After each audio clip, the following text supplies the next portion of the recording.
बाबा महाकाल के दरबार में इन दिनों महाशिवरात्रि पर्व के चलते विभिन्न धार्मिक आयोजन किए जा रहे हैं। आज 9वें दिन भगवान महाकाल का तांडव स्वरूप में श्रृंगार किया गया। बता दें कि देश में स्थित 12 ज्योतिर्लिंगों में से उज्जैन का महाकाल ज्योतिर्लिंग एकमात्र ऐसा स्थान है जहां शिव नवरात्रि पर्व यहां पर मनाया जाता है। इन पूरे 9 दिनों में बाबा महाकाल का अलग अलग स्वरूपों में श्रृंगार कर विवाह की रस्में पूरी की जाती हैं। इसके चलते आज शिव नवरात्रि पर्व के 9वें दिन अपराह्न में संध्या काल पूजन के बाद बाबा महाकाल को चंदन का उपटन लगाकर जलाधारी में हल्दी अर्पित की गई। तत्पश्चात पंचामृत अभिषेक कर नवीन वस्त्र धारण कराकर तांडव स्वरूप में उन्हें सजाया गया। इसके हजारों श्रद्धालुओं ने दर्शन भी किए। पंडित आशीष पुजारी ने बताया कि बाबा महाकाल आज अपने प्रिय तांडव स्वरूप में सजे हैं।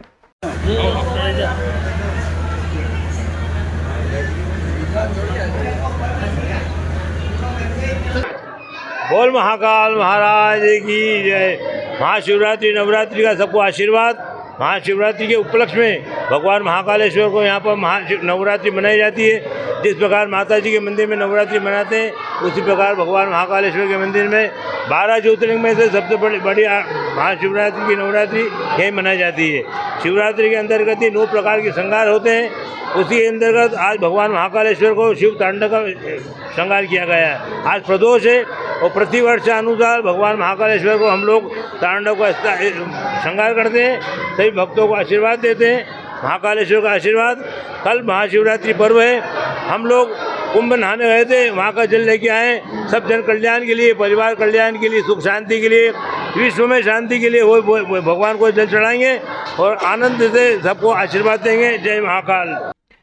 विश्व प्रसिद्ध ज्योतिर्लिंग महाकालेश्वर मंदिर में महाशिवरात्रि पर 2000 किलो फूलों से पुष्प सज्जा की गई है। इसके लिए बेंगलुरु के कलाकारों का दल फ्लाइट से फूल लेकर उज्जैन पहुंचा था। करीब 30 लाख रुपए की कीमत के विदेशी पीले फूलों से महाकाल मंदिर के नंदी हॉल व गर्भगृह को गोल्डन महल के आकार में सजाया गया है। बेंगलुरु के कृष्णमूर्ति रेड्डी ने बताया कि पिछले 12 वर्षों से महाशिवरात्रि पर्व पर महाकाल मंदिर को विदेशी फूलों से सजाते आ रहे हैं। मंगलवार सुबह 40 सदस्यों के दल ने थाईलैंड, मलेशिया, सिंगापुर, इंडोनेशिया एवं भारत के अलग अलग राज्यों के 30 प्रकार के करीब 2000 किलो फूलों से मंदिर को सजाया है। बता दें कि यह कलाकार तिरुपति बालाजी मंदिर सहित देश के प्रमुख मंदिरों में पुष्प सज्जा कर चुके हैं। इस बार शिवरात्रि महापर्व पर मंदिर में 20 तरह के आकर्षक फूलों से पुष्प सज्जा की जा रही है। पुष्प सज्जा देश विदेश से आने वाले भक्तों का मन मोह रही है। विदेशों से आए फूलों को इंदौर तक फ्लाइट से भेजा गया। इसके बाद उन्हें सड़क मार्ग से मंदिर तक पहुंचाया गया। प्रमुख रूप से सफेद व पीले रंग के फूल पत्तियों का उपयोग किया गया है। इन फूलों से नंदी हॉल, गर्भगृह, शिखर, ओमकारेश्वर मंदिर, गणेश मंदिर सहित परिसर के अन्य मंदिरों को भी सजाया गया है।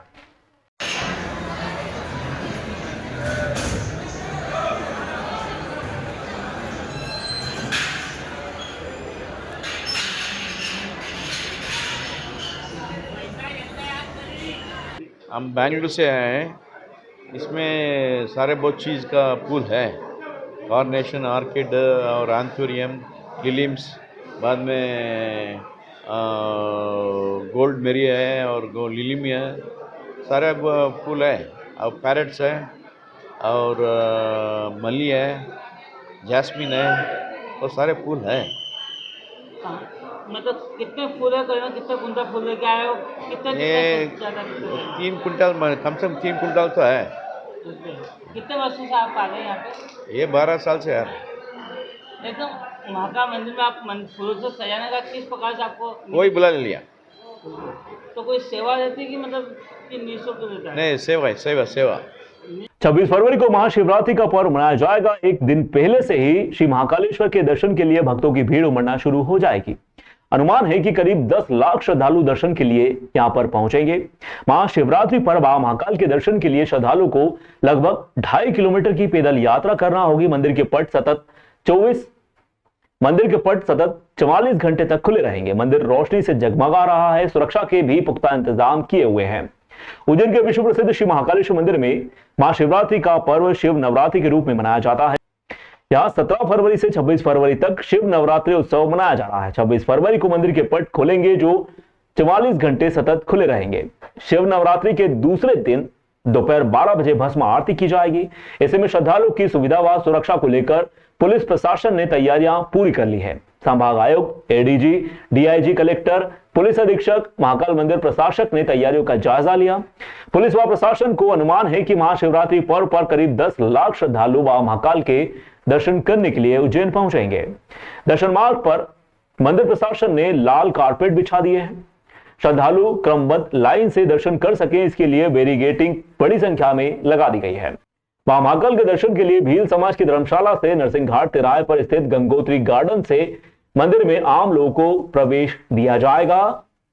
वहां से चारधाम मंदिर, पानी की टंकी वाले मार्ग से त्रिवेणी संग्रहालय की ओर से महालोक मानसरोवर भवन में प्रवेश कर फैसिलिटी सेंटर 1, नवीन टनल, नंदी मंडपम, कार्तिक मंडपम, गणेश मंडपम से बाबा महाकाल के दर्शन कर सकेंगे। दर्शन के बाद आपातकालीन निर्गम द्वार, बड़ा गणेश मंदिर, हरसिद्धि चौराहा, झालरिया मठ के रास्ते बाहर निकाले जा सकेंगे। श्रद्धालुओं की सुविधा के लिए अलग अलग प्रमुख मार्गों पर पार्किंग बनाई गई है। इसके साथ ही 1600 पुलिसकर्मी भी यहां पर तैनात रहेंगे। इसके अतिरिक्त 150 ट्रैफिक जवान भी लगाए जाएंगे। कंट्रोल रूम से पूरे क्षेत्र पर नजर रखी जाएगी। 200 नए सीसीटीवी कैमरे भी लग रहे हैं। लगातार 3 ड्रोन कैमरे की मदद से भी सुरक्षा व्यवस्था का जायजा लिया जा रहा है। श्रद्धालुओं को 1 से 1.5 घंटे में बाबा महाकाल के दर्शन हो सके, इस प्रकार की व्यवस्था की गई है।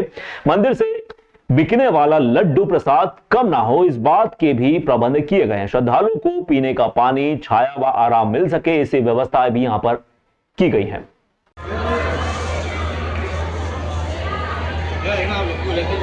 चलिए चलिए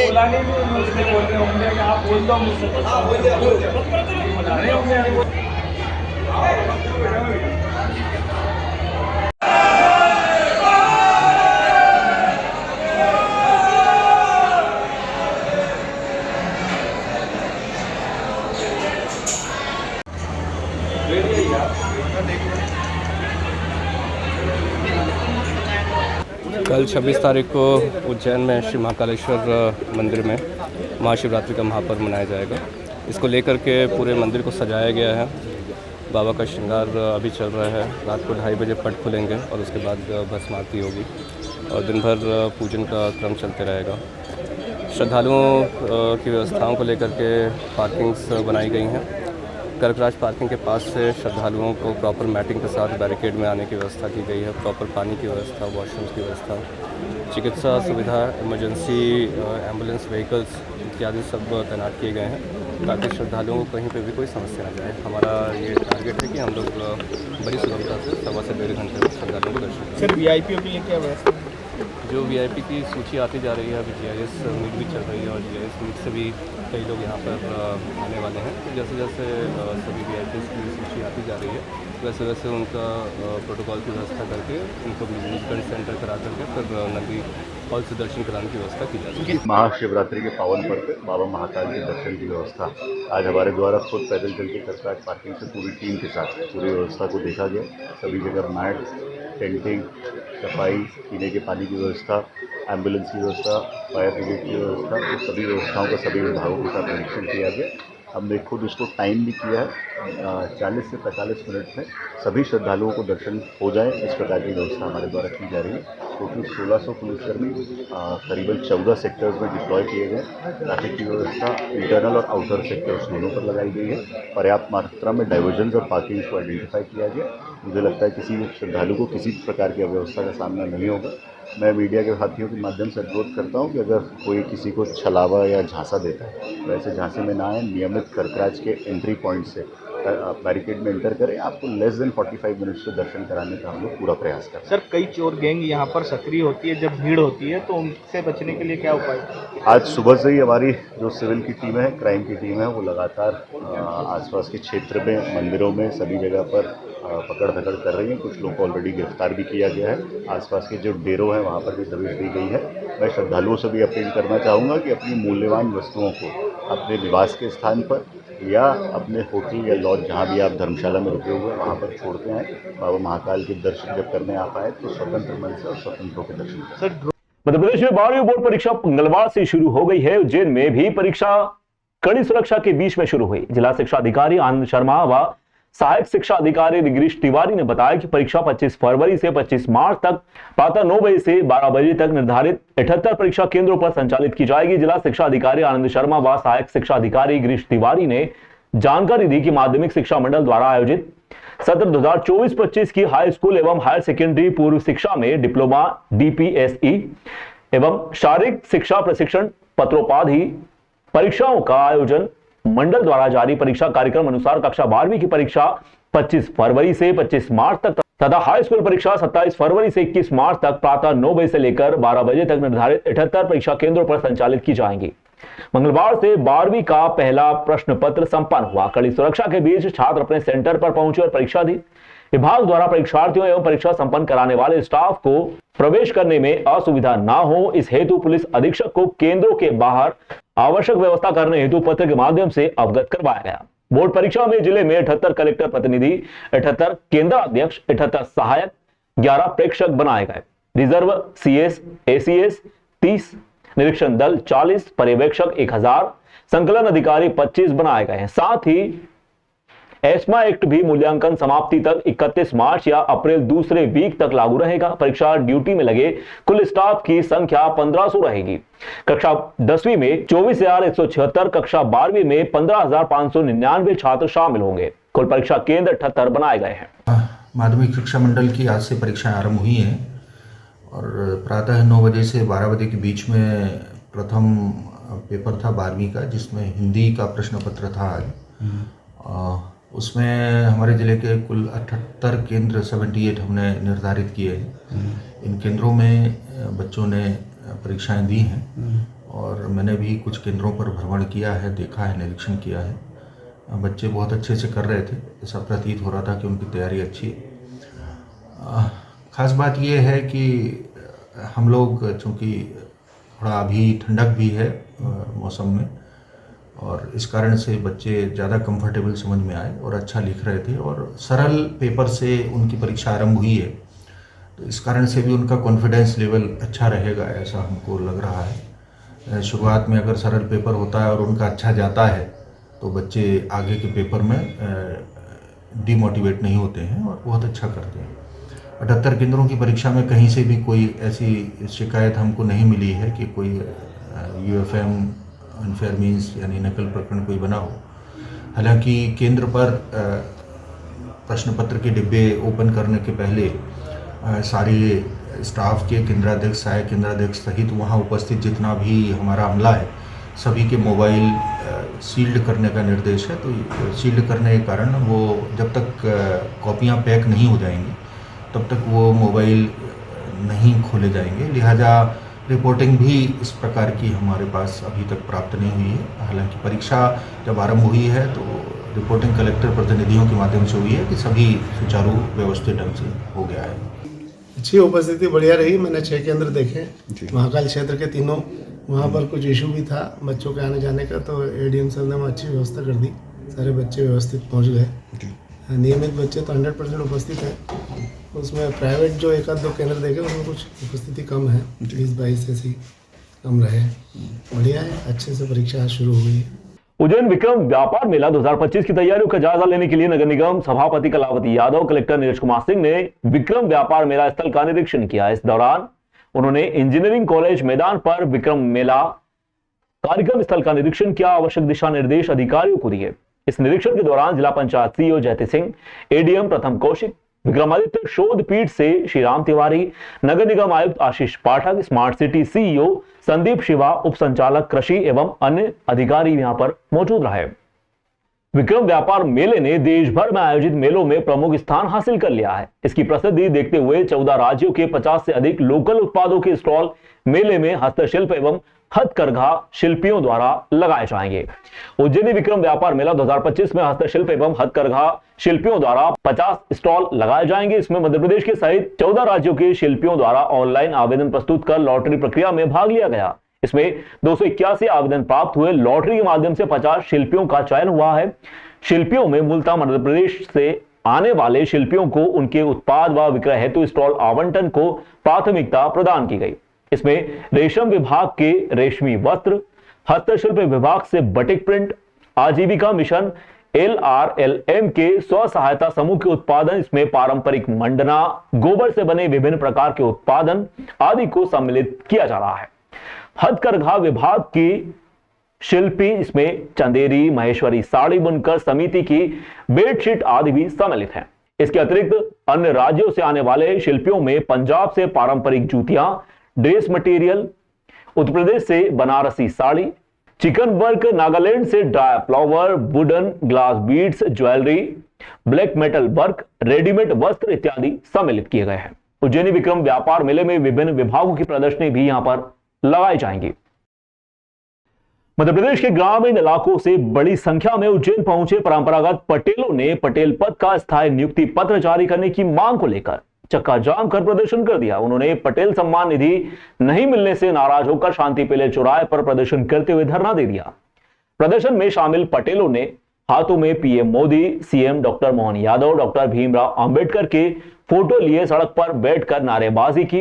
इस दौरान प्रशासनिक अमला उन्हें समझाने पहुंचा, लेकिन वे कलेक्टर से मिलने के लिए अड़े रहे। पटेलों के प्रदेश अध्यक्ष राजेश पटेल चोंगले ने बताया कि पूरे प्रदेश के ग्राम पटेल सीएम के गृहनगर में अपनी मांग को लेकर पहुंचे। उन्होंने कहा कि हम लोग खानदानी पीढ़ी दर पीढ़ी पटेली करते आए हैं। सरकार से हम मांग मनवाने के लिए बैठे हैं। हमारी मांग है कि सरकार परंपरागत पटेल के पुत्र को पटेल पद का स्थायी नियुक्ति पत्र जारी करें, सम्मान निधि दें। महाराष्ट्र में 15,000 मिलते हैं, लेकिन मध्य प्रदेश में कुछ भी नहीं मिलता।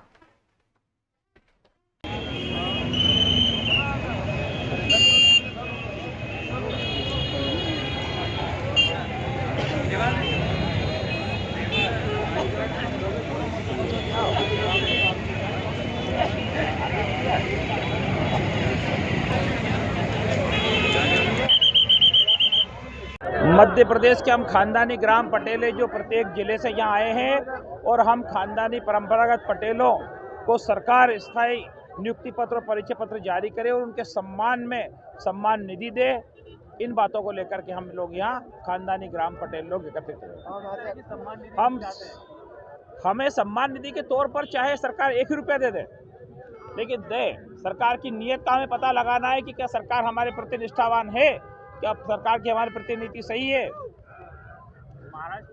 महाराष्ट्र में ग्राम पटेलों को 15,000 रुपये महीने सम्मान निधि दी जाती है और सरकार उनका बढ़ा करके 25,000 रुपये कर रही है।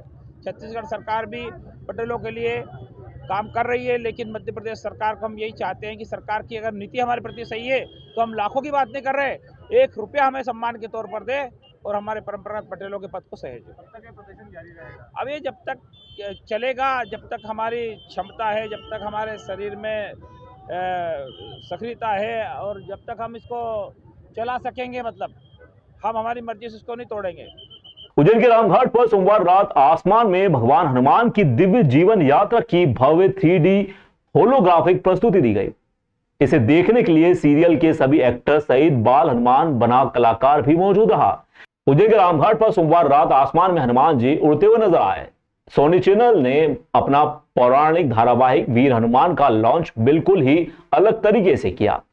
उज्जैन में रात को आकाश में भगवान हनुमान की दिव्य जीवन यात्रा का भव्य 3D होलोग्राफी प्रदर्शन किया गया। इस ऐतिहासिक क्षण का हिस्सा बनने के लिए शो के प्रमुख कलाकार आरव चौधरी, सायली सलूखे, माहिर पांधी व आन तिवारी भी रामघाट पर मौजूद रहे। शो में भगवान हनुमान के पिता केसरी की भूमिका निभा रहे आरव चौधरी ने उज्जैन के लोगों को इस अनूठे क्षण का गवाह बनने के लिए धन्यवाद दिया।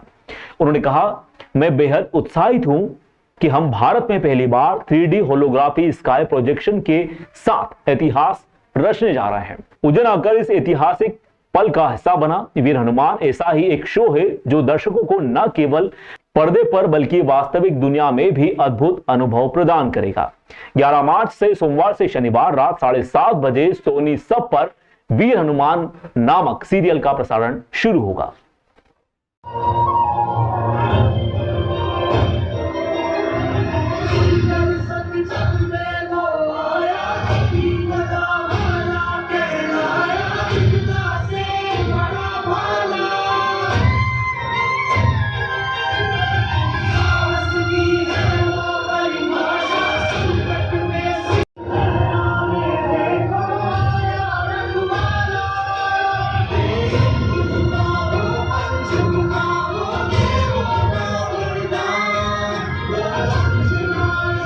मैं तो बहुत एक्साइटेड हूँ। और हनुमान जी एक छोटे से बालक हैं जिन्हें अपनी शक्तियाँ पता नहीं है, तो यही है कहानी।